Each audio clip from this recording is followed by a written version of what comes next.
Творческое наследие известного крымско-татарского композитора Фикрета Салидинова ожило на сцене культурно-досугового центра в Акмысджите.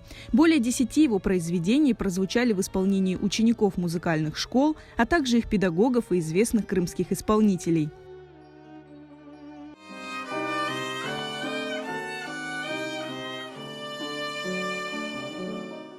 Проект «Ожившие страницы рукописей творческого наследия Фикрета Салидинова» – задумка художественного руководителя культурно-досугового центра Арзыни Митулаевой. Я в интернете ознакомилась с музыкой Фикрета Салидинова, и он меня так заинтересовал, потому что я по образованию музыкант, и думаю, как же я не знаю этого композитора. Я очень благодарна, что каждый участник отозвался, прекрасно приготовили всю программу. И наш концерт прошел с успехом. И я верю, что этот концерт прозвучит на многих сценах. Концерт оставил под впечатлением всех гостей.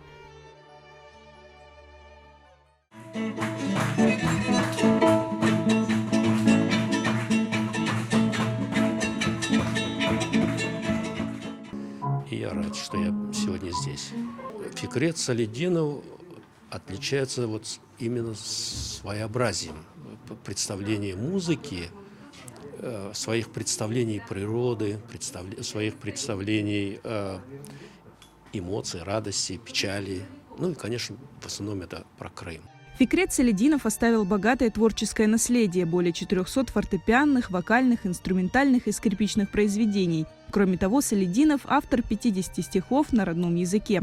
Хранительницей творчества Салидинова является его дочь Эльмира Ханум. Какие волшебные звуки на клавишах там сегодня звучали.